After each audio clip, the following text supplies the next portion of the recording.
Hallelujah, price lord. ಕರ್ತನಾದ ಯೇಸು ಕ್ರಿಸ್ತನ ನಾಮದಲ್ಲಿ ನಮ್ಮೆಲ್ಲ ಸಹೋದರ ಸಹೋದರಿನ ವಂದಿಸ್ತೇವೆ. ನೀವೇನು ನಮ್ಮ ಚಾನಲ್ನ ಮೊದಲನೇ ಬಾರಿಗೆ ವೀಕ್ಷಿಸುತ್ತಿರುವುದಾದರೆ ದಯವಿಟ್ಟು ಸಬ್ಸ್ಕ್ರೈಬ್ ಮಾಡ್ಕೊಳ್ಳಿ, ಲೈಕ್ ಮಾಡಿ ಹಾಗೂ ನಿಮ್ಮ ಪ್ರಾರ್ಥನಾ ಮನವಿಗಳನ್ನು ನಮಗೆ ಕಮೆಂಟ್ ಮೂಲಕವಾಗಿ ತಿಳಿಸಬಹುದಾಗಿದೆ. ನಿಮಗೆ ಕೌನ್ಸಿಲಿಂಗ್ ಬೇಕಾದಲ್ಲಿ ಕೆಳಗೆ ಕೊಟ್ಟಿರುವಂಥ ವಾಟ್ಸಪ್ ನಂಬರನ್ನು ಸಂಪರ್ಕಿಸಬಹುದು. ಪ್ರತಿನಿತ್ಯ ನಡೆಯುವಂಥ ನಮ್ಮ ಪ್ರಾರ್ಥನೆಗಳಿಗೆ ಜಾಯಿನ್ ಆಗಬೇಕಾದಲ್ಲಿ ಹಾಗೂ ಮಂಗಳವಾರ ಶುಕ್ರವಾರ 2 ದಿವಸಗಳು ಕೂಡ ಉಪವಾಸ ಪ್ರಾರ್ಥನೆ ಆನ್ಲೈನ್ ಮೂಲಕವಾಗಿ ನಾವು ಝೂಮ್ ಮೀಟಿಂಗ್ನ ಮೂಲಕವಾಗಿ ನಡೆಸಲಿದ್ದೇವೆ. ನೀವು ಅದಕ್ಕೆ ಜಾಯಿನ್ ಆಗಬೇಕಾದರೆ ಕೆಳಗೆ ಕೊಟ್ಟಿರುವಂಥ ವಾಟ್ಸಪ್ ಗ್ರೂಪನ್ನು ಸಂಪರ್ಕಿಸಬಹುದಾಗಿದೆ. ಇಂದಿನ ನಮ್ಮ ಸಂದೇಶ ಭಾಗ ಯಾವುದಾಗಿದೆ ಅಂದರೆ, ಕಳೆದ 2 ವರ್ಷದ ಹಿಂದೆ ಮಧ್ಯರಾತ್ರಿಯ ಪ್ರಾರ್ಥನೆಯ ಬಗ್ಗೆ ನಾವು ನಮ್ಮ ಚಾನಲ್ನಲ್ಲಿ ಅಪ್ಲೋಡ್ ಮಾಡಿದ್ದೆವು. ನೀವು ಅನೇಕರು ಅದನ್ನು ವೀಕ್ಷಿಸಿರಬಹುದು. ಅದರಲ್ಲಿ ಮಧ್ಯರಾತ್ರಿಯ ಪ್ರಾರ್ಥನೆಯನ್ನು ಯಾಕೆ ಮಾಡಬೇಕು, ಮಧ್ಯರಾತ್ರಿ ಪ್ರಾರ್ಥನೆಯನ್ನು ಮಾಡುವುದರಿಂದ ಏನು ಪ್ರಯೋಜನಗಳು, ಹೇಗೆ ನಮ್ಮ ಜೀವಿತದಲ್ಲಿ ದೇವರು ಕಾರ್ಯವನ್ನು ಮಾಡ್ತಾರೆ ಎಂದು ನಾವು ಅದರಲ್ಲಿ ಧ್ಯಾನಿಸಿದೆವು. ಅದನ್ನು ನೋಡಿದಂಥ ಅನೇಕ ಜನರು, ಲಕ್ಷಗಟ್ಟಲೆ ಜನರು ಅದನ್ನು ವೀಕ್ಷಿಸಲು ದೇವರು ಸಹಾಯ ಮಾಡಿದರು. ಅನೇಕ ಜನರು ಆ ವಿಡಿಯೋನ ನೋಡಿದ ದಿವಸದಿಂದ ನನಗೆ ಕಾಲ್ ಮಾಡುವಾಗ ಅಥವಾ ಕೌನ್ಸಿಲಿಂಗಿಗೆ ಬರುವಾಗ, ನಾನು ತುಂಬ ದಿವಸದಿಂದ ಆ ವಿಡಿಯೋ ನೋಡಿದ ಮೇಲೆ ನಾನು ತುಂಬ ದಿವಸದಿಂದ ಮಧ್ಯರಾತ್ರಿ ಪ್ರಾರ್ಥನೆಯನ್ನು ಮಾಡಲಿಕ್ಕೆ ಪ್ರಾರಂಭಿಸಿದ್ದೇನೆ. ಈಗ ನನ್ನ ಜೀವಿತದಲ್ಲಿ ನಾನು ಅನೇಕ ಬದಲಾವಣೆ ಕಾಣುವುದು ಮಾತ್ರ ಅಲ್ಲ, ನನ್ನ ಆತ್ಮಿಕ ಜೀವಿತದಲ್ಲಿ ನಾನು ಅನೇಕ ಬದಲಾವಣೆಗಳನ್ನು, ಅನೇಕ ಹೊಸ ವಿಷಯಗಳನ್ನು ಕಲಿತುಕೊಳ್ತಾ ಇದ್ದೇನೆ ಎಂದು ಅನೇಕ ಸಹೋದರ ಸಹೋದರಿಯರು ಹೇಳುವುದನ್ನು ನಾನು ಸಾಕ್ಷಿಯಾಗಿ ಕೇಳಲ್ಪಟ್ಟಿದ್ದೇನೆ. ಹಾಗೂ ಕಮೆಂಟ್ನಲ್ಲಿ ನೋಡುವುದಾದರೆ ಅಲ್ಲೂ ಕೂಡ ಅನೇಕರು ಇಂದಿನಿಂದ ನಾನು ಮಧ್ಯರಾತ್ರಿ ಪ್ರಾರ್ಥನೆಯನ್ನು ಮಾಡಲಿಕ್ಕೆ ಪ್ರಾರಂಭ ಮಾಡ್ತೇನೆ ಎಂದು ಆ ವಿಡಿಯೋ ಅನೇಕರಿಗೆ ಪ್ರೋತ್ಸಾಹಕರವಾಗಿಯೂ ಎನ್ಕರೇಜ್ಮೆಂಟ್, ಪ್ರಾರ್ಥನೆ ಮಾಡಲಿಕ್ಕೆ, ಮಧ್ಯರಾತ್ರಿಗಳಲ್ಲಿ ಪ್ರಾರ್ಥನೆ ಮಾಡಲಿಕ್ಕೆ ಅದು ಬಹಳ ಉಪಯೋಗಕರವಾಗಿ ಮಾರ್ಪಟ್ಟಿತೆಂದು ನಾನು ನಂಬ್ತೇನೆ. ಅನೇಕರು ಸಾಕ್ಷಿಗಳನ್ನು ಕೂಡ ಪ್ರಾರ್ಥನೆಯ ಮೂಲಕವಾಗಿ ತಿಳಿಯಪಡಿಸಿದರು. ನಾವು ಈ ಮಧ್ಯರಾತ್ರಿ ಪ್ರಾರ್ಥನೆ ಎಂಬುವಂಥದ್ದು ನನ್ನ ಜೀವಿತದಲ್ಲಿ ವೈಯಕ್ತಿಕವಾಗಿ ಹೇಗೆ ಅದು ಕಾರ್ಯ ಮಾಡಿತು, ಅದರಿಂದ ನಾನು ನನ್ನ ಜೀವಿತದಲ್ಲಿ ಪಡೆದುಕೊಂಡ ಆಶೀರ್ವಾದವನ್ನು ಇವತ್ತು ನಿಮ್ಮ ಮುಂದೆ ತಿಳಿಸಲು ಇಚ್ಛಿಸ್ತೇನೆ. ಮಧ್ಯರಾತ್ರಿ ಪ್ರಾರ್ಥನೆ ಮಾಡಿರಿ ಎಂದು ವಿಡಿಯೋ ಮಾಡುವಂಥದ್ದು ದೊಡ್ಡ ವಿಷಯ ಅಲ್ಲ, ಆದರೆ ಮಧ್ಯರಾತ್ರಿ ಪ್ರಾರ್ಥನೆ ಮಾಡುವಂಥದ್ದು ಅದು ಬಹಳ ಕಷ್ಟಕರವಾದದ್ದು. ಯಾಕೆಂದರೆ ನಾವು ಆ ಸಮಯದಲ್ಲಿ ನಿದ್ರೆಯನ್ನು ತ್ಯಜಿಸಬೇಕು ಮತ್ತು ಪ್ರೀಶಿಯಸ್ ಆಗಿ, ಮನುಷ್ಯನಿಗೆ ಅತಿ ಗಾಢವಾಗಿ ನಿದ್ದೆ ಬರುವಂಥ ಸಮಯ 4ನೇ ಜಾವದ ಸಮಯ. ಆ ಸಮಯದಲ್ಲಿ ಎದ್ದು ನಾವು ಪ್ರಾರ್ಥನೆ ಮಾಡಬೇಕೆಂದರೆ ಆತ್ಮನ ಬಲ ಅನ್ನುವಂಥದ್ದು ಬಹಳ ಬಹಳ ಮುಖ್ಯವಾಗ್ತದೆ. ಈಗ ನಾನು ವಿಡಿಯೋನಲ್ಲಿ ಯೂಟ್ಯೂಬ್ನಲ್ಲಿ ಸುಮ್ಮನೆ ಮಧ್ಯರಾತ್ರಿ ಪ್ರಾರ್ಥನೆ ಮಾಡಿ ಅಂತ ಹಾಕಿ ನನ್ನ ಜೀವಿತದಲ್ಲಿ ನಾನು ಅದನ್ನು ಮಾಡದೇ ಇದ್ದರೆ ದೇವರ ದೃಷ್ಟಿಯಲ್ಲಿ ಅದು ಮೆಚ್ಚುಗೆ ಆಗದೇ ಇರುವಂಥ ಕಾರ್ಯವಾಗಿರ್ತದೆ. ಮಧ್ಯರಾತ್ರಿ ಪ್ರಾರ್ಥನೆಯನ್ನು ನನ್ನ ಜೀವಿತದಲ್ಲಿ ನಾನು ನನ್ನ ತಾಯಿಯಿಂದ ಕಲಿತುಕೊಂಡೆ. ಯಾಕೆಂದರೆ ನನ್ನ ತಾಯಿ ಮಧ್ಯರಾತ್ರಿ ಎದ್ದು ನಮಗಾಗಿ ಪ್ರಾರ್ಥನೆಯನ್ನು ಮಾಡ್ತಾಯಿದ್ರು. ನಮ್ಮ ಎಕ್ಸಾಮ್ ಸಮಯಗಳಲ್ಲಾಗಿರಬಹುದು, ನಮ್ಮ ಭವಿಷ್ಯಕ್ಕಾಗಿರಬಹುದು, ಅವರು ಅನೇಕ ದಿವಸವೆಲ್ಲ ಅನೇಕ ಕಷ್ಟಪಟ್ಟು ಕೆಲಸವನ್ನು ಮಾಡಿಕೊಂಡು ಬಂದು ಕೂಡ ಏನು ಮಾಡ್ತಾಯಿದ್ರು ಅಂದರೆ ಮಧ್ಯರಾತ್ರಿ ಎದ್ದು ಅಷ್ಟು ಕಷ್ಟದಲ್ಲೂ ಅಷ್ಟು ವೇದನೆಯಲ್ಲೂ ಶಾರೀರಿಕವಾಗಿ ಅನೇಕ ಬಲಹೀನತೆಗಳಿದ್ದಾಗಿಯೂ ಕೂಡ ನಾವು ಚಿಕ್ಕ ವಯಸ್ಸಿನಲ್ಲಿ ಇದ್ದಾಗಿನಿಂದಲೂ ನಾನು ಗಮನಿಸಿದ್ದೇನೆ. ಅವರು ಮಧ್ಯರಾತ್ರಿ ಎದ್ದು ಕಣ್ಣೀರಿಟ್ಟು ನಮ್ಮ ಭವಿಷ್ಯಕ್ಕೋಸ್ಕರವಾಗಿ, ನಮಗೋಸ್ಕರವಾಗಿ, ಎಕ್ಸ್ಪೆಷಲಿ ನನಗೋಸ್ಕರವಾಗಿ ನನ್ನ ತಾಯಿ ತುಂಬ ಪ್ರಾರ್ಥನೆಯನ್ನು ಮಧ್ಯರಾತ್ರಿಗಳಲ್ಲಿ ಮಾಡ್ತಾಯಿದ್ರು. ನನಗೇನಾದರೂ ಎಕ್ಸಾಮ್ಸ್ ಇರ್ತಾಯಿತ್ತು ಅಥವಾ ನನಗೇನಾದರೂ ನನ್ನ ಜೀವಿತದಲ್ಲಿ ಒಂದು ಕಾರ್ಯ ನಡಿಬೇಕಂದ್ರೆ ನನ್ನ ತಾಯಿ ನನಗಿಂತ ಹೆಚ್ಚಾಗಿ ಪ್ರಾರ್ಥನೆ ಮಾಡ್ತಾಯಿದ್ರು. ನಾನು ರಕ್ಷಣೆ ಬರುವುದಕ್ಕಿಂತ ಮುಂಚೆ ನನ್ನ ಜೀವಿತದಲ್ಲಿ ಪ್ರಾರ್ಥನೆ ಅಂದರೆ ಸುಮ್ಮನೆ ಭಾನುವಾರ ಕ್ರೈಸ್ತಳಾಗಿ ಭಾನುವಾರ ಮಾತ್ರ ಯಾವಾಗಲೂ ಮನಸ್ಸಿಗೆ ಬಂದಾಗ ಪ್ರಾರ್ಥನೆ ಮಾಡೋದು, ಯಾವಾಗಲೂ ಮನಸ್ಸಿಗೆ ಬಂದಾಗ ವಾಕ್ಯ ಓದುವಂಥ ಜೀವಿತ ನನ್ನದಾಗಿತ್ತು. ಆದರೆ ನನ್ನ ತಾಯಿಯ ನಿರಂತರವಾದ ಪ್ರಾರ್ಥನೆಯಿಂದ ನಾನು ಯೇಸು ಸ್ವಾಮಿಯನ್ನು ಸ್ವಂತ ರಕ್ಷಕನಾಗಿ, ನಾನು ಚಿಕ್ಕ ವಯಸ್ಸಿನಿಂದಲೂ ಯೇಸು ಸ್ವಾಮಿಯ ಬಗ್ಗೆ ನನಗೆ ಗೊತ್ತು, ಚರ್ಚಿಗೆ ಹೋಗ್ತಾ ಇದ್ದೇನೆ, ಬೇರೆ ಯಾವ ಕಾರ್ಯಗಳನ್ನು ಮಾಡಿಲ್ಲ. ಆದರೆ ಯೇಸು ಕ್ರಿಸ್ತನೊಂದಿಗೆ ಪರ್ಸ್ನಲ್ ಎನ್ಕೌಂಟರ್ ಅಂದರೆ ಆತನೊಂದಿಗೆ ನನಗೆ ವೈಯಕ್ತಿಕವಾದಂಥ ಸಂಬಂಧ ಬಿಲ್ಡ್ ಆಗಿದೆ ಯಾವಾಗ ಅಂದರೆ ನಾನು ಇಂಜಿನಿಯರಿಂಗ್ ಫೈನಲ್ ಇಯರಲ್ಲಿ ಇರುವ ಸಮಯದಲ್ಲಿ ನನ್ನ ಸಾಕ್ಷಿಯನ್ನು ನಾನು ಹಂಚಿಕೊಂಡಿದ್ದೇನೆ.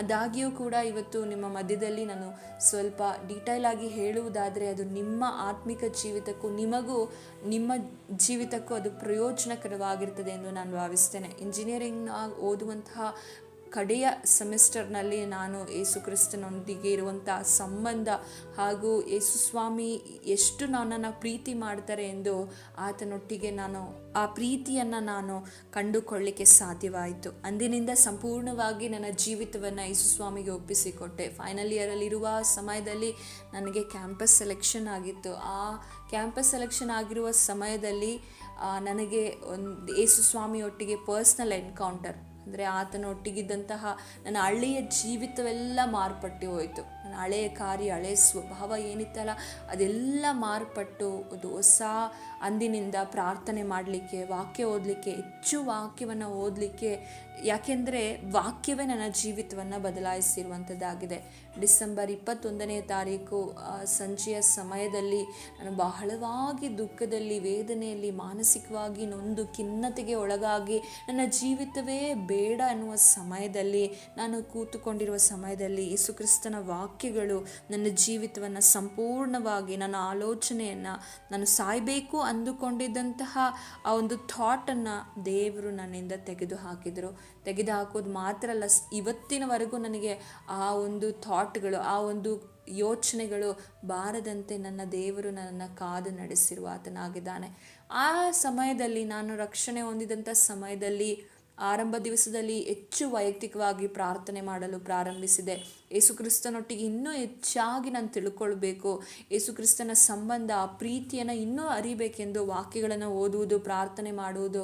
ಆ ಸಮಯದಲ್ಲಿ ನನ್ನ ತಾಯಿ ನನಗೆ ಯಾವಾಗಲೂ ಹೇಳ್ತಾ ಇದ್ರು, ಮಧ್ಯರಾತ್ರಿಯಲ್ಲಿ ಎದ್ದು ಪ್ರಾರ್ಥನೆ ಮಾಡು. ಹಗಲಿನಲ್ಲಿ ಪ್ರಾರ್ಥನೆ ಮಾಡುವುದು ಒಳ್ಳೆಯದೇ, ಆದರೆ 10 ನಿಮಿಷವಾದರೂ ರಾತ್ರಿ ಸಮಯದಲ್ಲಿ, ಮಧ್ಯರಾತ್ರಿಯ ಸಮಯದಲ್ಲಿ ನೀನು ಪ್ರಾರ್ಥನೆಯನ್ನು ಮಾಡಿ ನೋಡು. ನಿನ್ನ ಜೀವಿತದಲ್ಲಿ ದೇವರು ತಿಳಿಯದ ಮಹತ್ ಕಾರ್ಯಗಳನ್ನು ಮಾಡುವ ಆತನಾಗಿದ್ದಾನೆ. ದೇವರು ನಿನ್ನ ಜೀವಿತದಲ್ಲಿ ಅದ್ಭುತ ಮಾಡುವ ಆತನಾಗಿದ್ದಾನೆ. ನಿನ್ನ ಸೇವೆಯಲ್ಲಿ ದೇವರು ನಿನಗೆ ಅದ್ಭುತವಾದ ಕಾರ್ಯವನ್ನು ಮಾಡುವ ಆತನಾಗಿದ್ದಾನೆ ಎಂದು ನನ್ನ ತಾಯಿ ನನಗೆ ಯಾವಾಗಲೂ ತಿಳಿಸಿ ಹೇಳ್ತಾ ಇದ್ರು. ಆದರೆ ಎಷ್ಟೋ ಸಮಯದಲ್ಲಿ ನನಗೆ ಮಾಡಲಿಕ್ಕೆ ಸಾಧ್ಯ ಆಗ್ತಾ ಇರಲಿಲ್ಲ. ಆದರೆ ದೇವರ ಹತ್ರ ನಾನು ಪ್ರಾರ್ಥನೆ ಮಾಡಿ, ದೇವರೇ ನಾನು ಕೂಡ ಮಧ್ಯರಾತ್ರಿಯಲ್ಲಿ ಪ್ರಾರ್ಥನೆ ಮಾಡಬೇಕು ಎಂದು ದೇವರ ಬಳಿ ಕೇಳಿಕೊಂಡಾಗ ಸ್ವಲ್ಪ ದಿವಸಗಳಾದ ನಂತರ ರಕ್ಷಣೆ 2022ನೇ ಇಸುವಿಯಿಂದ ನಾನು ಸ್ವಲ್ಪ ದಿನ ಪ್ರಾರ್ಥನೆ ಮಧ್ಯರಾತ್ರಿಯಲ್ಲಿ ಮಾಡೋದು, ಸ್ವಲ್ಪ ದಿನ ನಿಲ್ಲಿಸೋದು, ಹೀಗಾಗ್ತಾ ಇತ್ತು. ಆ ನಂತರವಾಗಿ 2023ರಲ್ಲಿ ಕೂಡ ನಾನು ಆ ಪ್ರಾರ್ಥನೆಯನ್ನು ಮಾಡಲಿಕ್ಕೆ ದೇವರು ನನಗೆ ಸಹಾಯ ಮಾಡಿದರು. ಆದರೆ 2024ರಲ್ಲಿ ಕಂಟಿನ್ಯೂಸ್ ಆಗಿ ನನ್ನ ಪ್ರಾರ್ಥನಾ ಜೀವಿತದಲ್ಲಿ ಒಂದು ದೊಡ್ಡ ಬದಲಾವಣೆಯನ್ನು ದೇವರು ತರಲಿಕ್ಕಾಯಿತು. 2024ರಲ್ಲಿ ನಾವೊಂದು ನಮ್ಮ ಸಭೆಯ ವತಿಯಿಂದ ನಾನು ಹೋಗುತ್ತಾ ಇದ್ದಂತಹ ಸಭೆಯ ಸೇವಕಿಯವರು ಅವರು ಮಧ್ಯರಾತ್ರಿಯಲ್ಲಿ 2 ಗಂಟೆಯ ಪ್ರಾರ್ಥನೆಯನ್ನು ಆರಂಭಿಸಿದರು. ಆ 2 ಗಂಟೆಗೆ ಎದ್ದು ಮೊದಲನೇದಾಗಿ ನಾನು ಆ ಗುಂಪಿನಲ್ಲಿ ಪ್ರಾರ್ಥನೆ ಮಾಡಿ, ನಂತರ ವೈಯಕ್ತಿಕವಾಗಿ 2:30ರಿಂದ ಎಷ್ಟೋ ಸಮಯದಲ್ಲಿ 6 ಗಂಟೆ 7 ಗಂಟೆವರೆಗೂ ನಾನು ಕಂಟಿನ್ಯೂಸ್ ಆಗಿ 4-5 ಅವರು ಪ್ರಾರ್ಥನೆ ಮಾಡಲಿಕ್ಕೆ ದೇವರು ನನಗೆ ಸಹಾಯ ಮಾಡಿದರು. ನಾನು ಯಾಕೆ ಇದೆಲ್ಲ ನಮಗೆ ತಿಳಿಯಪಡಿಸ್ತಾ ಇದ್ದೇನೆ ಅಂದರೆ, ಈ ಪ್ರಾರ್ಥನೆ ಮಾಡಿದ್ರಿಂದ ನನ್ನ ಜೀವಿತದಲ್ಲಿ ತಿಳಿಯದ ಆಶೀರ್ವಾದ, ನಾನು ಯೋಚನೆ ಮಾಡಿರದೇ ಇರುವಂಥ ಆಶೀರ್ವಾದವನ್ನು, ಬಹುದೊಡ್ಡ ಆಶೀರ್ವಾದವನ್ನು ದೇವರು ನನ್ನ ಜೀವಿತದಲ್ಲಿ ನನ್ನನ್ನು ಬ್ಲೆಸ್ ಮಾಡಿದರು. ಆದ ಕಾರಣ ಈ ವಿಡಿಯೋ ನೋಡ್ತಾ ಇರುವಂಥ ನೀವು ಯೌವನಸ್ಥರಾಗಿರ್ಬೋದು, ಅಥವಾ ಯಾವುದೇ ಪರಿಸ್ಥಿತಿಯಲ್ಲಿ ಯಾವುದು ಹೋಗ್ತಾ ಇರ್ಬೋದು, ಕುಟುಂಬ ಸಮಸ್ಯೆಗಳಲ್ಲಾಗಿರ್ಬೋದು, ವೇದನೆ ಕಷ್ಟದಲ್ಲಾಗಿರ್ಬೋದು, ಯಾವುದೋ ಒಂದು ಆಶೀರ್ವಾದಕ್ಕೆ ನಿರೀಕ್ಷಿಸ್ತಾ ಇರಬಹುದು, ಯಾವುದೋ ಅದ್ಭುತಕ್ಕಾಗಿ ನೀವು ನಿರೀಕ್ಷಿಸ್ತಾ ಇರ್ಬೋದು. ನೀವು ಈ ಪ್ರಾರ್ಥನೆಯನ್ನು ಮಾಡುವುದಾದರೆ ಖಂಡಿತವಾಗಿಯೂ ನಿಮ್ಮ ಜೀವಿತದಲ್ಲಿ ದೇವರ ಆ ಅದ್ಭುತವನ್ನು ಕಾಣಲಿಕ್ಕೆ ಸಾಧ್ಯವಾಗ್ತದೆ. 2024ನೇ ಇಸವಿಯಲ್ಲಿ ಪ್ರಾರ್ಥನೆಯಲ್ಲಿ ನನಗೆ ಮಧ್ಯರಾತ್ರಿ ಹೆಚ್ಚು ಸಮಯ ಪ್ರಾರ್ಥನೆಯಲ್ಲಿ ಕಳೀಲಿಕ್ಕೆ ಸಾಧ್ಯವಾಯಿತು. ಈ ಪ್ರಾರ್ಥನೆಯನ್ನು ಮಾಡುವುದರಿಂದ ಇದರ ಜೊತೆಯಲ್ಲಿ ಹೆಚ್ಚು ವಾಕ್ಯಗಳನ್ನು ಕೂಡ ಧ್ಯಾನಿಸಲಿಕ್ಕೆ ಪ್ರಾರಂಭಿಸಿದೆ. ಆ ಪ್ರಾರಂಭಿಸಿದ ಒಂದು ಸಮಯದಲ್ಲಿ ದೇವರ ಆಲೋಚನೆಯಿಂದ ಸ್ವಂತವಾದ ಒಂದು ಕರಪತ್ರವನ್ನು ಬರೆದು ಮಧ್ಯರಾತ್ರಿಯಲ್ಲಿ 1 ತಿಂಗಳ ಕಾಲ ತುಮಕೂರಿನ ಅನೇಕ ಪಟ್ಟಣಗಳಿಗೆ ಹೋಗಿ ಕರಪತ್ರವನ್ನು, ಅಂದರೆ ಪಬ್ಲಿಕ್ ಆಗಿ ಬಹಿರಂಗವಾಗಿ ಅನೇಕ ಜನರಿಗೆ ಯಾರೆಲ್ಲ ಹೋಗ್ತಾರೋ ಬಸ್ ಸ್ಟ್ಯಾಂಡ್ಗಳಿಗೆ ಹೋಗಿ, ಮತ್ತು ಬಸ್ ಸ್ಟ್ಯಾಂಡ್ನ ಸುತ್ತಮುತ್ತಲಿರುವಂಥ ಏರಿಯಾಗಳಿಗೆ ಹೋಗಿ ಯಾರೆಲ್ಲ ಸಿಗ್ತಾರೋ ಅವರಿಗೆ ಕರಪತ್ರವನ್ನು ನಾನೇ ಸ್ವಂತವಾಗಿ ಕರ್ತನ ಒಂದು ಆಲೋಚನೆಯ ಮೂಲಕವಾಗಿ ಕರ್ತನ ಆತ್ಮನ ಪ್ರೇರೇಪಣೆ ಹೊಂದಿ ಸ್ವಂತವಾದ ಕರಪತ್ರವನ್ನು ಬರೆದು ಅದನ್ನು ತೆಗೆದುಕೊಂಡು ಹೋಗಿ ಅನೇಕ ಜನರಿಗೆ ಕೊಡಲಿಕ್ಕಾಗುವಂತೆ ಈ ಪ್ರಾರ್ಥನೆಯಿಂದ ನನಗೆ ಪ್ರೇರೇಪಣೆ ಉಂಟಾಯಿತು.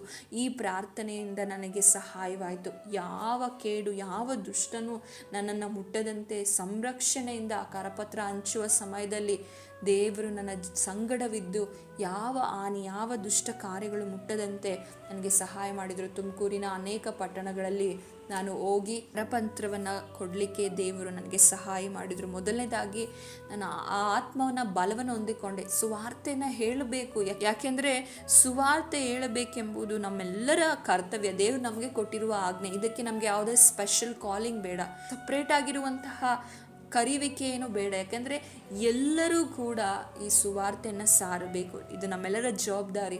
ದೇವರೇ, ನನ್ನ ಸುವಾರ್ತೆಯನ್ನು ಸಾರಬೇಕು. ಬರೀ ಮೀಡಿಯಾದಲ್ಲಿ ಮಾತ್ರ ಅಲ್ಲ, ನಾನು ವಾಕ್ಯಗಳನ್ನು ಹೇಳುವಂಥದ್ದು ಆನ್ಲೈನಲ್ಲಿ ಮಾತ್ರ ಅಲ್ಲ, ನಾನು ಅನೇಕ ಜನರಿಗೆ ಡೈರೆಕ್ಟಾಗಿ ಇನ್ನು ಕರಪತ್ರದ ಮೂಲಕವಾಗಿ ನನಗೆ ಸಹಾಯ ಮಾಡು. ಹೇಗೆ ಮಾತಾಡಬೇಕು, ಹೇಗೆ ಅದನ್ನು ತಲುಪಿಸಬೇಕು ಎಂಬ ಒಂದು ಭಯ, ಆತಂಕ ಇತ್ತು. ಆದರೆ ಯಾವಾಗ ಮಧ್ಯರಾತ್ರಿಯಲ್ಲಿ ಪ್ರಾರ್ಥನೆ ಮಾಡಿದನೋ ಆ ಪ್ರಾರ್ಥನೆ ಮೂಲಕವಾಗಿ ನಿಜವಾಗಿಯೂ ನನಗೊಂದು ಧೈರ್ಯ ಉಂಟಾಯಿತು. ಆ ಧೈರ್ಯ ಉಂಟಾದ ಕಾರಣ ಆ ಪಟ್ಟಣಕ್ಕೆ ಹೋಗಿ, ತುಮಕೂರಿನ ಆ ಪಟ್ಟಣದ ಹೆಸರನ್ನು ನಾನು ತಿಳಿಸಲು ಇಷ್ಟಪಡೋದಿಲ್ಲ, ತುಮಕೂರಿಗೆ ಸೇರಿದಂತಹ ಒಂದು ತಾಲೂಕಿಗೆ ಹೋಗಿ ಅಲ್ಲಿ ಅನೇಕ ಜನರಿಗೆ ಆ ಕರಪತ್ರವನ್ನು ಕೊಡಲಿಕ್ಕೆ ಸಾಧ್ಯವಾಯಿತು. ಅಷ್ಟು ಮಾತ್ರ ಅಲ್ಲ, ಕಳೆದ ಡಿಸೆಂಬರ್ನಲ್ಲಿ ನಾನು ವಾಸಿಸಿದಂತಹ ಸ್ಥಳದಲ್ಲೂ ಕೂಡ ಕರಪತ್ರವನ್ನು ಕೊಡಲಿಕ್ಕೆ ದೇವರ ಸೇವಕರ ಮೂಲಕವಾಗಿ ಸಹಾಯವಾಯಿತು. ಇಷ್ಟು ಮಾತ್ರ ಅಲ್ಲ, 2024 ಇಸವಿಯಲ್ಲಿ ನಾನು ಪ್ರಾರ್ಥನೆ ಮಾಡ್ತಾ ಇದ್ದೆ. ನನ್ನ ವಿವಾಹಕ್ಕೋಸ್ಕರವಾಗಿ ನನ್ನ ತಾಯಿಯೂ ಕೂಡ ಪ್ರಾರ್ಥನೆ ಮಾಡ್ತಾಯಿದ್ರು, ನಾನು ಪ್ರಾರ್ಥನೆ ಮಾಡ್ತಾ ಇದ್ದೆ. ಆದರೆ ನನಗೆ ವಿವಾಹ ಈಗಲೇ ಆಗಬೇಕು ಎಂಬ ಯಾವ ಆಲೋಚನೆಯನ್ನು ಕೂಡ ನಾನು ಇಟ್ಟುಕೊಂಡಿರಲಿಲ್ಲ. ನಾನು ಇನ್ನೂ ಸ್ವಲ್ಪ 2 ವರ್ಷಗಳ ಕಾಲವಾದ ನಂತರ ನನಗೆ ವಿವಾಹವಾಗಬೇಕು. ಯಾಕಂದರೆ ನಾನು ಇನ್ನೂ ಸೇವೆಯಲ್ಲಿ ಇನ್ನೂ ಹೆಚ್ಚಾಗಿ ಇನ್ನೂ ಅನೇಕ ಕಡೆ ಸೇವೆಯನ್ನು ಮಾಡಬೇಕೆಂಬ ಆಸಕ್ತಿ ಹೊಂದಿದ್ದರಿಂದ ವಿವಾಹವಾಗಬೇಕು ಅಥವಾ ವಿವಾಹ ಈ ವರ್ಷದಲ್ಲೇ ಆಗಬೇಕು ಅನ್ನುವಂಥ ಯಾವ ಆಲೋಚನೆಗಳು ಇರಲಿಲ್ಲ. ಆದರೆ 2024 ಇಸವಿಯಲ್ಲಿ ದೇವರು ತಿಳಿಯದ ರೀತಿಯಲ್ಲಿ ನನ್ನ ವಿವಾಹವು ಫಿಕ್ಸ್ ಆಗುವ ರೀತಿಯಲ್ಲಿ ದೇವರು ಕಾರ್ಯ ಮಾಡಿದರು. ಇದೆಲ್ಲದಕ್ಕಿಂತ ಮುಂಚೆ ನಾನು ಒಂದು ವಿಷಯವನ್ನು ತಿಳಿಸಲು ಇಷ್ಟಪಡ್ತೇನೆ. ನನ್ನ ಜೀವಿತದಲ್ಲಿ ವಿವಾಹ ಅಂತ ಹೇಳುವಾಗ ಕರ್ತನ ಚಿತ್ತ ಇರುವುದು ಮಾತ್ರ ನನ್ನ ಜೀವಿತದಲ್ಲಿ ನೆರವೇರಬೇಕೆಂಬ ಆಸೆ ನನ್ನದಾಗಿತ್ತು. ಯಾಕೆಂದರೆ ಎಷ್ಟೋ ಸಮಯದಲ್ಲಿ ನಾವು ಆರಿಸಿಕೊಳ್ಳುವಂಥದ್ದು ಅಥವಾ ನಾವು ಇಷ್ಟಪಡುವಂಥದ್ದು ನಮ್ಮ ಜೀವಿತವನ್ನು, ನಮ್ಮನ್ನು ಹೊಡೆದು ಹಾಕುವಂಥದ್ದಾಗಿದೆ. ನಮ್ಮ ಇಷ್ಟಗಳೆಲ್ಲ ನಮ್ಮನ್ನು ಒಡೆದು ಹಾಕುವಂಥದ್ದೇ ಆಗಿರ್ತದೆ. ಹಾಗಾಗಿ ದೇವರ ಇಷ್ಟ ನಾವು ಮಾಡುವಾಗ ದೇವರು ಯಾವಾಗಲೂ ನಮ್ಮ ಸಂಗಡ ಇದ್ದು ಸಂಪೂರ್ಣವಾದ ಜವಾಬ್ದಾರಿ ದೇವರೇ ತೆಗೆದುಕೊಳ್ತಾರೆ. ಹಾಗಾಗಿ ನಾನು ದೇವರ ಬಳಿಯಲ್ಲಿ ಈ ಉಪವಾಸ ಪ್ರಾರ್ಥನೆ ಮಾಡ್ತಾ ಇದ್ದೆ. ಅದರ ಜೊತೆಯಲ್ಲಿ ನಾನು ಮಧ್ಯರಾತ್ರಿಯಲ್ಲಿ ಪ್ರಾರ್ಥನೆ ಮಾಡುವಾಗ, ದೇವರೇ ನಿನ್ನ ಚಿತ್ತ ಏನು, ಯಾವ ರೀತಿಯಾದಂಥ ವ್ಯಕ್ತಿಯನ್ನು, ಯಾವ ಒಂದು ಕಾಲಿಂಗನ್ನು ಇರುವಂಥ ವ್ಯಕ್ತಿಯನ್ನು ನಾನು ಮದುವೆ ಆಗಬೇಕು, ನನಗೆ ಒಂದು ಪಾರ್ಟ್ ಟೈಮ್ ಸೇವೆಯಲ್ಲಿರೋರನ್ನ ಮದುವೆ ಆಗಬೇಕೆಂಬ ಆಲೋಚನೆ ನನಗಿತ್ತು. ಆದರೆ ದೇವರು ನನ್ನ ಸಂಗಡ ಫುಲ್ ಟೈಮ್ ಸೇವೆ ಮಾಡುವವರನ್ನೇ ಮದುವೆ ಆಗಬೇಕು, ಪೂರ್ಣಾವಧಿ ಸೇವೆಯಲ್ಲಿರುವವರನ್ನೇ ಮದುವೆ ಆಗಬೇಕು ಎಂಬ ಒಂದು ಆಲೋಚನೆಯನ್ನು ನನಗೆ ಕೊಟ್ಟು ದೇವರ ವಾಕ್ಯದ ಮೂಲಕ ನನ್ನ ಸಂಗಡ ಮಾತನಾಡಿದರು. ಅಷ್ಟು ಮಾತ್ರ ಅಲ್ಲ, ನನ್ನ ವಿವಾಹದ ಮೂಲಕವಾಗಿ ದೇವರ ರಾಜ್ಯವನ್ನು ಕಟ್ಟಬೇಕು, ನನ್ನ ವಿವಾಹದ ಮೂಲಕವಾಗಿ ದೇವರಿಗೊಂದು ಉದ್ದೇಶವಿದೆ ಎಂದು ನನಗೆ ತಿಳಿಯಪಡಿಸಿದರು.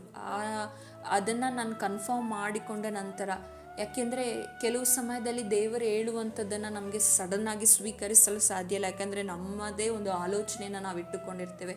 ಆದರೆ ನನ್ನ ಆಲೋಚನೆ ಅಲ್ಲಪ್ಪ, ನಿನ್ನ ಆಲೋಚನೆ ನೆರವೇರಲಿ ಎಂದು ದೇವರಿಗೆ ಸಂಪೂರ್ಣವಾಗಿ ಮನಸ್ಸಿನಲ್ಲಿ ಏನೇ ಒಂದು ಇನ್ಸೆಕ್ಯೂರಿಟೀಸ್, ಭಯಗಳು, ಯಾಕೆಂದರೆ ಪೂರ್ಣಾವಧಿ ಸೇವೆ ಅಂತ ಹೇಳುವುದಾದರೆ ಅದು ಈ ಕಾಲಘಟ್ಟಗಳಲ್ಲಿ ತುಂಬ ಕಷ್ಟಕರವಾದದ್ದು. ಅನೇಕ ವಿಷಯಗಳು ನನ್ನ ಜೀವಿತದಲ್ಲಿ ಗಲಿಬಿಲಿಗಳು ಇದ್ದಾಗ ದೇವರು ತನ್ನ ವಾಕ್ಯದ ಮೂಲಕ ನನ್ನ ಸಂಗಡ ಮಾತನಾಡಿ ಬಲಪಡಿಸಿ ನಾನು ಸಂಗಡ ಇದ್ದೇನೆ ಅಂತ ಹೇಳುವಾಗ ಅದನ್ನು ಸಂಪೂರ್ಣವಾಗಿ ನಾನು ಒಪ್ಪಿಕೊಂಡು ಅದನ್ನು ಪ್ರಾರ್ಥನೆಯಲ್ಲಿ ಇಟ್ಟಿದ್ದೆ. ಆದರೆ ಇದೇ ವರ್ಷ ವಿವಾಹವಾಗಬೇಕೆಂಬ 2024 ನನಗೆ ವಿವಾಹವಾಗಬೇಕು ಅಥವಾ ಈಗಲೇ ಬೇಗನೆ ವಿವಾಹವಾಗಬೇಕೆಂಬ ಯಾವ ಉದ್ದೇಶಗಳು ನನಗಾಗಲಿ ತಾಯಿಗಾಗಲಿ ಇರಲಿಲ್ಲ. ಆದರೆ 2024 ನವೆಂಬರ್ನಲ್ಲಿ ನನಗೊಂದು ಪ್ರಪೋಸಲ್ ಬಂತು. ಆ ಪ್ರಪೋಸಲ್ ಮೂಲಕವಾಗಿ ಅವರು ಬಂದು ನಮ್ಮ ಮನೆಗೆ ನೋಡಿಕೊಂಡು ಹೋದರು. ನಂತರ ನಮ್ಮ ಸೇವಕರು ಅವರ ಮನೆಗೆ ಹೋಗಿ ನೋಡಿಕೊಂಡು ಡೇಟ್ನ ಫಿಕ್ಸ್ ಮಾಡಿದರು. ಫೆಬ್ರವರಿ 20ನೇ ತಾರೀಕು ಇದೇ ವರ್ಷದ 2025 ಫೆಬ್ರವರಿ 20, 2025 ಆ ದಿನದಂದು ನನ್ನ ವಿವಾಹವನ್ನು ದೇವ ಸೇವಕರು ಕುಟುಂಬದವರೆಲ್ಲರೂ ಸೇರಿ ನಿಶ್ಚಯ ಮಾಡಿದರು. ದೇವ ಸೇವಕರೊಟ್ಟಿಗೆ ಫುಲ್ ಟೈಮ್ ಸೇವೆ ಮಾಡುವಂಥ ದೇವ ಸೇವಕರೊಟ್ಟಿಗೇ ನನ್ನ ವಿವಾಹವನ್ನು ಫಿಕ್ಸ್ ಮಾಡಲಿಕ್ಕೆ ದೇವರು ಸಹಾಯ ಮಾಡಿದರು. ಫೆಬ್ರವರಿ 20ರಂದು ದೇವರು ಅದ್ಭುತಕರವಾಗಿ ವಿವಾಹವಾಗಲಿಕ್ಕಾಗುವಂತೆ ದೇವರು ಸಹಾಯ ಮಾಡಿದ್ರು. ಯಾವುದೇ ಕೊರತೆ ಇಲ್ಲದೆ, ಯಾವುದೇ ಒಂದು ಲೋಪದೋಷಗಳಿಲ್ಲದೆ, ಉತ್ತಮವಾಗಿ ಯಾವುದೇ ತಡೆ ಇಲ್ಲದೆ ಒಳ್ಳೆಯ ರೀತಿಯಾಗಿ ದೇವರು ವಿವಾಹವನ್ನು ನಡೆಸಿಕೊಟ್ರು. ದೇವರಿಗೆ ಸ್ತೋತ್ರವನ್ನು ಸಲ್ಲಿಸ್ತೇನೆ. ಅಷ್ಟು ಮಾತ್ರ ಅಲ್ಲ, ಇದಾದ ನಂತರ, ವಿವಾಹವಾದ ನಂತರವೂ ಕೂಡ ದೇವರು ನನ್ನ ಜೀವಿತದಲ್ಲಿ 2ನೇ ಆಶೀರ್ವಾದವನ್ನು ತಂದುಕೊಟ್ರು. ಮೊದಲನೇ ಆಶೀರ್ವಾದ ಸೇವೆ ವಿಷಯದಲ್ಲಿ ದೇವರು ನನಗೆ ಸಹಾಯ ಮಾಡಿದರು. ನಂತರ 2ನೇದಾಗಿ ಯೋಚನೆ ಮಾಡದೆ ಊಹಿಸದೇ ಇರುವ ಸಮಯದಲ್ಲಿ ವಿವಾಹ ಫಿಕ್ಸ್ ಆಗಿ ಒಳ್ಳೆಯ ದೇವ ಸೇವಕರನ್ನು ವಿವಾಹವಾಗಲಿಕ್ಕಾಗುವಂತೆ ದೇವರು ಸಹಾಯ ಮಾಡಿದರು. ಅದಾದ ನಂತರ ನನ್ನ ಜೀವಿತದಲ್ಲಿ ಮತ್ತೆ ದೇವರು ಒಂದು ಆಶೀರ್ವಾದವನ್ನು ಕೊಟ್ಟರು. ವಿವಾಹವಾಗಿ ಕೆಲವು ದಿವಸಗಳಲ್ಲಿಯೇ ನನಗೆ ದೇವರು ಕನ್ಸೀವ್ ಆಗಲಿಕ್ಕಾಗುವಂತೆ ಸಹಾಯ ಮಾಡಿದರು. ನನ್ನ ಜೀವಿತದಲ್ಲಿ ಹೇಳ್ಬೇಕಂದ್ರೆ ಇದು ದೊಡ್ಡ ಸಾಕ್ಷಿಯಾಗಿದೆ. ಯಾಕೆಂದರೆ ಈಗಿನ ಕಾಲಘಟ್ಟಗಳಲ್ಲಿ ನೋಡುವಾಗ ಅನೇಕ ಹೆಣ್ಣು ಮಕ್ಕಳು ಅನೇಕ ವಿಧವಾದಂತಹ ಈ ಮಕ್ಕಳು ಆಗದೇ ಇರುವಂಥ ಸಮಸ್ಯೆಯಿಂದ ಬಳಲ್ತಾ ಇದ್ದಾರೆ. ಆ ರೀತಿಯಾದ ಸಮಸ್ಯೆ ನನ್ನ ಜೀವಿತದಲ್ಲೂ ಕೂಡ ಇತ್ತು. ನಾನು ಓದುವಂಥ ಸಮಯದಲ್ಲಿ ಸರಿಯಾದ ರೀತಿಯಾದಂಥ ಊಟ ಇಲ್ಲದೆ ಅಥವಾ ಅನೇಕ ವಿಧವಾದಂಥ ಲೈಫ್ ಸ್ಟೈಲ್ಗಳು ಚೇಂಜಸ್ ಆದ ಕಾರಣ ನನ್ನ ಜೀವಿತದಲ್ಲೂ ಕೂಡ ಪಾಲಿಸಿಸ್ಟಿಕ್ ಓವರಿ ಸಿಂಡ್ರೋಮ್ ಎಂಬ ಒಂದು PCOS ಎಂಬ ಒಂದು ಬಲಹೀನತೆಯಲ್ಲಿ ನಾನು ಹಾದು ಹೋಗ್ತಾ ಇದ್ದೆ. ಸರಿಯಾದ ರೀತಿಯಲ್ಲಿ ನನಗೆ ಆರೋಗ್ಯವಾಗಲಿ ಅಥವಾ ಶರೀರದ ಅನೇಕ ಬಲಹೀನತೆಗಳು ನನ್ನ ಜೀವಿತದಲ್ಲಿತ್ತು. ನೀವು ಇದನ್ನು ನೋಡ್ತಾ ಇರುವವರಿಗೆ ಅನೇಕರಿಗೆ ಗೊತ್ತಿರಬಹುದು. ಈಗಿನ ದಿವಸಗಳಲ್ಲಿ PCOD, PCOS, ಥೈರಾಯ್ಡ್ಗಳಿರುವುದಾದರೆ ಸ್ತ್ರೀಯರು ಅನೇಕ ವಿಧವಾದ ಬಲಹೀನತೆಗೆ ಒಳಗಾಗುವುದು ಮಾತ್ರ ಅಲ್ಲ, ಅವರಿಗೆ ಮಕ್ಕಳಾಗಲಿಕ್ಕೂ ಕೂಡ ಅನೇಕ ತಡೆಗಳನ್ನು PCOS, PCOD ಹಾಗೆ ಥೈರಾಯ್ಡ್ ಇರುವಂಥವರಿಗೆ ಉಂಟಾಗುವಂಥದ್ದಾಗಿದೆ. 2023ರಂದು ನನಗೆ ಈ ಒಂದು PCOS ಇದೆ ಎಂದು ಸ್ಕ್ಯಾನಿಂಗ್ನ ಮೂಲಕ ತಿಳಿಯ ಬಂತು. ಅದಾದ ನಂತರ ತುಂಬ ವೆಯ್ಟ್ ಗೇನ್ ಆಗುವಂಥದ್ದು, ಹಾಗೆ ಅನೇಕ ವಿಧವಾದ ಶಾರೀರಿಕವಾದ ಬಲಹೀನತೆಗೊಳಗಾಗುವಂಥದ್ದು, ಯಾವ ಕಾರ್ಯವನ್ನು ಮಾಡಲು ಸಾಧ್ಯವಾಗದೇ ಇರುವಂಥದ್ದು, ಹೀಗೆಲ್ಲ ಬಲಹೀನತೆಯಲ್ಲಿ ಹಾದು ಹೋಗುವ ಸಮಯದಲ್ಲಿ ದೇವರು ನನಗೆ ಇದರಿಂದ ಹೇಗೆ ಹೊರ ಬರಬೇಕು, ಹೇಗೆ ಒಳ್ಳೆ ವಿಧವಾದಂತಹ ಆಹಾರವನ್ನು ಸೇವಿಸಬೇಕು ಎಂಬ ಒಂದು ಜ್ಞಾನವನ್ನು ಹಾಗೂ ಸಹಾಯವನ್ನು ಕರ್ತನಿಂದ ಹೊಂದಿಕೊಂಡು 2024ರಲ್ಲಿ ನನಗೆ ವಿವಾಹವಾಯಿತು. ಅದಾದ ನಂತರ ವೈದ್ಯರು ನನಗೆ ತಿಳಿಸಿದ್ದೇನೆಂದರೆ PCOS ಇರೋರಿಗೆ ಮಕ್ಕಳಾಗಲಿಕ್ಕೆ ಸಾಧ್ಯನೇ ಇಲ್ಲ, ನೀವು IVFಗೆ ಹೋಗಬೇಕು, ನಿಮಗೆ ಸಾಧ್ಯನೇ ಇಲ್ಲ ಮತ್ತು ನೀವು ಯಾವಾಗಲೂ ಮೆಡಿಸಿನ್ಗಳನ್ನೇ ತೆಗೆದುಕೊಳ್ಬೇಕಂತ ನನಗೆ ಪ್ರತಿದಿನ ಮೆಡಿಸಿನ್ ತೆಗೆದುಕೊಳ್ಳಿಕ್ಕೆ ವೈದ್ಯರು ನನಗೆ ತಿಳಿಸಿದರು. ಆದರೆ ನಾನು ಪ್ರಾರ್ಥನೆ ಮಾಡಿ ಒಂದು ದಿವಸವೂ ಕೂಡ ನಾನು ಮೆಡಿಸಿನ್ನ ತೆಗೆದುಕೊಳ್ಳಿಲ್ಲ. ದೇವರೇ, ನೀನೇ ನನಗೆ ಸಹಾಯ ಮಾಡಬೇಕು, ದೇವರೇ ನೀನು ಸೃಷ್ಟಿ ಮಾಡಿರುವಂಥದ್ದು ನನಗೆ ನ್ಯಾಚುರಲ್ ಆಗಿ ಎಲ್ಲ ಕಾರ್ಯಗಳು ಆಗಬೇಕೆಂದೇ ನಾನು ದೇವರಲ್ಲಿ ಪ್ರಾರ್ಥನೆ ಮಾಡಿ ಮಾತ್ರೆಯನ್ನು ತೆಗೆದುಕೊಳ್ಳದೆ ಒಳ್ಳೆ ವಿಧವಾದ ಆಹಾರವನ್ನು ಸೇವಿಸಿ ಹಾಗೂ ಸ್ವಲ್ಪ ದೈಹಿಕವಾದಂತಹ ಎಕ್ಸಸೈಸ್ಗಳನ್ನು ಮಾಡುವುದ್ರ ಮೂಲಕವಾಗಿ ಹೀಗೆ ಮಾಡ್ತಾ ಬ್ಯಾಲೆನ್ಸ್ ಮಾಡ್ತಾ ಬರುವ ಸಮಯದಲ್ಲಿ ವೈದ್ಯರ ಬಳಿಯಲ್ಲಿ ಹೋಗುವಾಗ ಮತ್ತು ನನಗೆ ತಿಳಿಯಪಡಿಸಿದರು. ವೈದ್ಯರು ಹೇಳಿದರು, ನೀವು ವೆಯ್ಟ್ನ ರೆಡ್ಯೂಸ್ ಮಾಡದೇ ಇದ್ದರೆ, ಇದೇ ರೀತಿಯಾದಂತಹ ಆಹಾರ ಪದ್ಧತಿ ನಿಮ್ಮ ಜೀವಿತದಲ್ಲಿ ಇರೋದಾದರೆ ನಿಮಗೆ ಶುಗರ್ ಕೂಡ ಬರ್ತದೆ, ನಂತರ ನಿಮ್ಮ ಜೀವಮಾನದಲ್ಲಿ ಅನೇಕ ವಿಧವಾದಂಥ ಕಷ್ಟಗಳಲ್ಲಿ ನೀವು ಒಳಗಾಗ್ತೀರಾ ಎಂದು ವೈದ್ಯರು ನನಗೆ ತಿಳಿಸಿದರು. ಆದರೆ ದೇವರ ಕೃಪೆಯಿಂದ ಅದು ಯಾವುದಕ್ಕೂ ಒಳಗಾಗದಂತೆ ದೇವರು ನನಗೆ ಸಹಾಯ ಮಾಡಿದರು. ನೀವು ಕೂಡ ಈ ವಿಡಿಯೋ ನೋಡ್ತಾ ಇರುವಂಥ ಅನೇಕರು PCOD, PCOS, ಥೈರಾಯ್ಡ್ಗಳಿಂದ ನೀವು ಕಷ್ಟಪಡ್ತಾ ಇರ್ಬೋದು. ಆದರೆ ದಯಮಾಡಿ ಇದೊಂದು ಚಿಕ್ಕ ಅಡ್ವೈಸ್ ಎಂದು ತಿಳಿದುಕೊಳ್ಳಿ. ನಿಮ್ಮ ಜೀವನ ಶೈಲಿ, ನಿಮ್ಮ ಆಹಾರ ಕ್ರಮವನ್ನು ನೀವು ಬದಲಿಸಿಕೊಂಡು ಸ್ವಲ್ಪ ದೈಹಿಕವಾದಂಥ ಒಂದು ಎಕ್ಸಸೈಸ್ಗಳನ್ನು ಮಾಡುವುದರ ಮೂಲಕ ಖಂಡಿತವಾಗಿಯೂ ನ್ಯಾಚುರಲ್ ಆಗಿ ಪ್ರಾರ್ಥನೆ ಮೂಲಕ, ಎಲ್ಲದಕ್ಕಿಂತ ಹೆಚ್ಚಾಗಿ ಪ್ರಾರ್ಥನೆ ಮೂಲಕ ಇದು ನನಗೆ ಸಹಾಯಕರವಾಯಿತು. ಈ ಒಂದು PCOS ಇರುವಂಥವರಿಗೆ ಹೆಚ್ಚು ಊಟವನ್ನು ಸೇವಿಸಬೇಕು, ಹೆಚ್ಚು ವಿಧವಾದಂಥ ಅನೇಕ ವಿಧವಾಗಿ ತಿನ್ನಬೇಕೆಂಬ ಒಂದು ಕ್ರೇವಿಂಗ್ಸ್ ಅನ್ನುವಂಥದ್ದು ಬರ್ತಾ ಇರ್ತಿತ್ತು ನನಗೆ. ಆದರೆ ದೇವರಲ್ಲಿ ಪ್ರಾರ್ಥನೆ ಮಾಡಿ, ದೇವರೇ ನೀನೇ ನನಗೆ ಸಹಾಯ ಮಾಡಬೇಕು, ಇದನ್ನು ನನಗೆ ತಡೆದುಕೊಳ್ಳಲಿಕ್ಕೆ ಸಾಧ್ಯವಾಗ್ತಾ ಇಲ್ಲ ಎಂದು ದೇವರಲ್ಲಿ ಪ್ರಾರ್ಥಿಸಿದಾಗ ದೇವರು ನನಗೆ ಒಳ್ಳೆ ವಿಧದಲ್ಲಿ ನನಗೆ ಸಹಾಯ ಮಾಡಿದರು. ನೀವು ಕೂಡ ಏನಾದರೂ ಈ ರೀತಿಯಾದಂಥ ಒಂದು ಸಮಸ್ಯೆಯಲ್ಲಿ ಹಾದು ಹೋಗ್ತಾ ಇರೋದಾದರೆ ದಯಮಾಡಿ ನನಗೆ ಕಾಂಟ್ಯಾಕ್ಟ್ ಮಾಡಿ, ಖಂಡಿತವಾಗಿಯೂ ನಾನು ನಿಮಗೆ ಹೆಲ್ಪ್ ಮಾಡ್ತೇನೆ. ಅಷ್ಟು ಮಾತ್ರ ಅಲ್ಲ, ವಿವಾಹವಾದ ನಂತರವೂ ಕೂಡ ನನ್ನಲ್ಲಿ ಒಂದು ಭಯ ಇತ್ತು, ಅಯ್ಯೋ ಏನಾಗ್ತದೋ ಏನೋ ಎಂದು. ಆದರೆ ವಿವಾಹಕ್ಕಿಂತ ಮುಂಚೆ ನನಗೆ ವೈದ್ಯರು ಆ ಮಾತನ್ನು ಹೇಳುವಾಗ ನನಗೆ ಬಹಳ ದುಃಖವಾಯಿತು. ಯಾಕೆಂದರೆ ನನಗೆ ಮಕ್ಕಳಂದರೆ ಬಹಳ ಇಷ್ಟ. ಚಿಕ್ಕ ವಯಸ್ಸಿನಿಂದ ಪುಟ್ಟ ಮಕ್ಕಳು ಯಾರಾದರೂ ಇದ್ದರೆ ನನಗೆ ಪುಟ್ಟ ಮಕ್ಕಳೆಂದರೆ ತುಂಬ ಇಷ್ಟ. ಹಾಗೆ ಮಕ್ಕಳ ಜೊತೆ ಇರೋದಂದರೆ ನನಗೆ ಬಹಳ ಇಷ್ಟವಾಗ್ತಿತ್ತು. ದೇವರೇ ನನಗೆ ಈ ರೀತಿಯಾಗಿ ಹೇಳ್ತಾ ಇದ್ದಾರಲ್ಲ ವೈದ್ಯರು ಎಂದು ಹೇಳಿ ಚಿಂತೆ ಮಾಡಿ ಅಳುವಾಗ ದೇವರು ನನಗೆ ನೆನಪಿಗೆ ತಂದಂಥ ವಾಕ್ಯ ಯಾವುದಂದರೆ, ಸ್ನಾನಿಕನಾದ ಯೋಹಾನನು ದೇವರು ಕಲ್ಲಿನಿಂದಲೂ ಕೂಡ ಅಬ್ರಹಾಮನಿಗೆ ಮಕ್ಕಳನ್ನು ಹುಟ್ಟಿಸಬಲ್ಲನು ಎಂದು ವಾಕ್ಯವು ಹೇಳುವುದನ್ನು ನೋಡ್ತೇವೆ. ಕಲ್ಲಿನಿಂದಲೂ ಕೂಡ ದೇವರಿಗೆ ಮಕ್ಕಳು ಹುಟ್ಟಿಸಲು ಸಾಧ್ಯವಾದರೆ, ಸತ್ತ ಗರ್ಭದಲ್ಲಿ ಇಸಾಕನನ್ನು ದೇವರು ಉಂಟು ಮಾಡುವುದಾದರೆ ಖಂಡಿತವಾಗಿಯೂ ದೇವರು ನನ್ನಲ್ಲಿಯೂ ಉಂಟು ಮಾಡ್ತಾರೆ ಎಂದು ವಾಕ್ಯದ ಮೂಲಕ ಹೇಳಿದಾಗ ನಾನು ನಂಬಿಕೆಯನ್ನು ಇಟ್ಟುಕೊಂಡು ಪ್ರಾರ್ಥನೆ ಮಾಡ್ತಾ ಇದ್ದೆ. ನಂತರ ವಿವಾಹವಾಗಿ ಕೆಲವೇ ದಿವಸಗಳಲ್ಲಿ ನನಗೆ ತಿಳಿಯ ಬಂತು ನಾನು ಕನ್ಸೀವ್ ಆಗಿದ್ದೇನೆ ಎಂದು.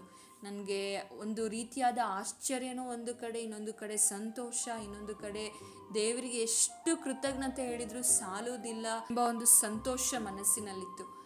ಆದರೆ ಈ ಒಂದು ಪ್ರೆಗ್ನೆನ್ಸಿಯ ಜರ್ನಿಯಲ್ಲಿ ಅನೇಕ ವಿಧವಾದ ಹೋರಾಟದಲ್ಲಿ ನಾನು ಹಾದು ಹೋಗಬೇಕಾಯಿತು.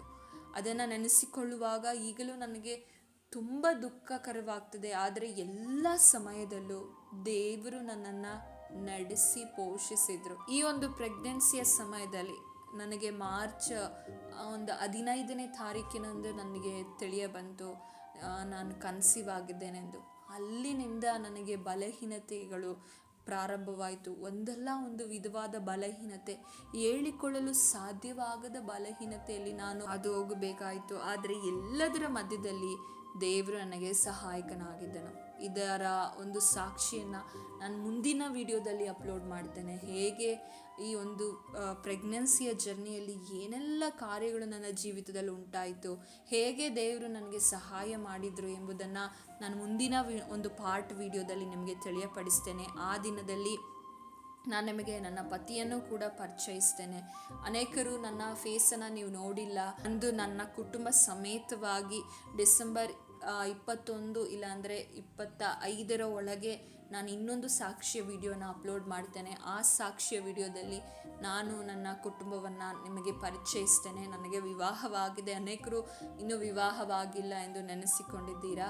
ಎಷ್ಟೋ ಸಮಯದಲ್ಲಿ ಕೆಲವೊಂದು ವಿಡಿಯೋಗಳು ನನ್ನ ಪತಿಯವರು ಕೂಡ ಮಾಡಿರುವುದನ್ನು ನೀವು ಕೇಳಿಸಿಕೊಂಡಿದ್ದೀರಾ ಎಂದು ನಾನು ಭಾವಿಸ್ತೇನೆ. ಇದೇ ಅಕ್ಟೋಬರ್ 26, 2025 ದೇವರು ನಮಗೆ ಗಂಡು ಮಗುವನ್ನು ದಾನವಾಗಿ ಆತನ ಸ್ವಾಸ್ಥ್ಯವನ್ನು, ಬಹುಮಾನವನ್ನು ದೇವರು ನಮಗೆ ಅನುಗ್ರಹಿಸಿದರು.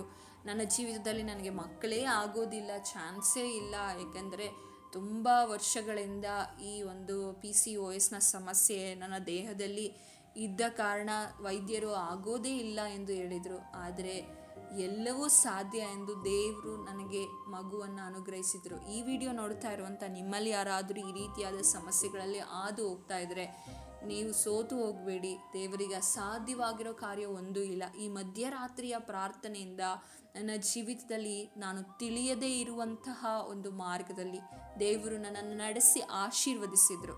ಈ ಪ್ರೆಗ್ನೆನ್ಸಿ ಅನ್ನುವಂಥ ಜರ್ನಿಯಲ್ಲಿ ಅನೇಕ ವೇದನೆ, ಕಷ್ಟಗಳನ್ನು ಅನುಭವಿಸಬೇಕಾಯಿತು.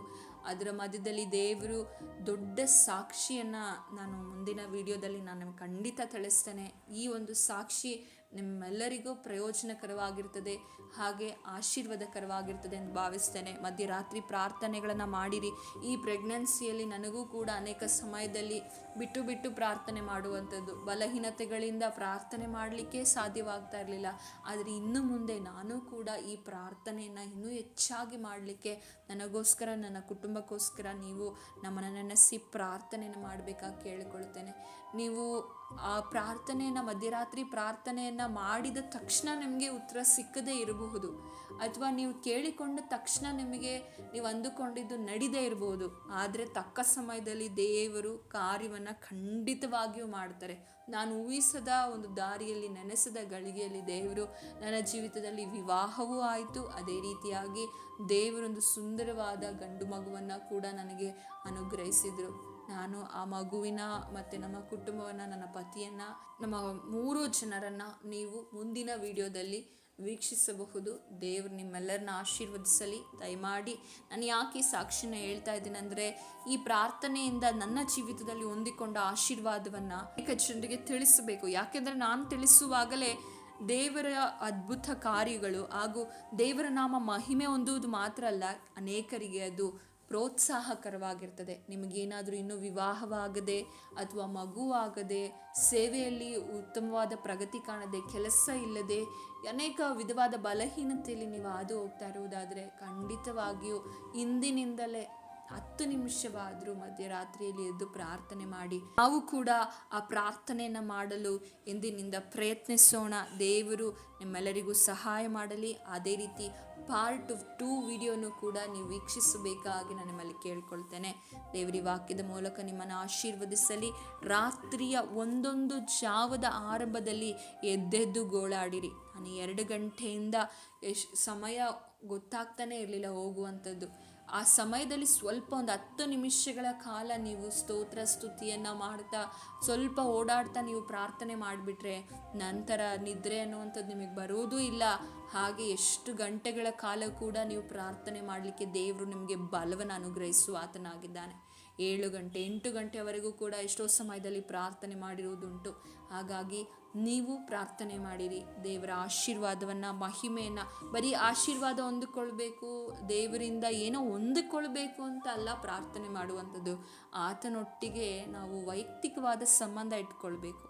ಆತನನ್ನು ನಾವು ರುಚಿಸಿ, ಯೆಹೋವನು ಸರ್ವತೋಮನೆಂದು ನಾವು ಅನುಭವದಿಂದ ರುಚಿಸಿ ನೋಡಬೇಕು. ಆಗ ಮಾತ್ರವೇ ಆತನು ಮಾಡುವ ಕಾರ್ಯಗಳನ್ನು ನಾವು ರುಚಿಸಲಿಕ್ಕೆ ಹಾಗೂ ಕೊಂಡಾಡಲಿಕ್ಕೆ, ಆತನನ್ನು ಮಹಿಮೆ ಪಡಿಸಲಿಕ್ಕೆ ಸಾಧ್ಯವಾಗ್ತದೆ. ಎಲ್ಲ ಘನತೆ, ಮಾನ, ಮಹಿಮೆ ದೇವರೊಬ್ಬರಿಗೆ ಈ ಸಾಕ್ಷಿ ಮೂಲಕ ಸಲ್ಲಿಸಲಿ.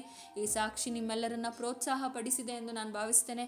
ನೀವೇನಾದರೂ ಅನೇಕ ವಿಧವಾದ ಸಮಸ್ಯೆಗಳಲ್ಲಿ ಹಾದು ಹೋಗ್ತಾ ಇದ್ದರೆ ಕೌನ್ಸಿಲಿಂಗ್ ಆಗಿ ಕೆಳಗೆ ಕೊಟ್ಟಿರುವಂಥ ವಾಟ್ಸಪ್ ನಂಬರ್ನ ಸಂಪರ್ಕಿಸಬಹುದು. ದೇವರು ನಿಮ್ಮನ್ನು ಆಶೀರ್ವದಿಸಲಿ. Thanks for watching. God bless you.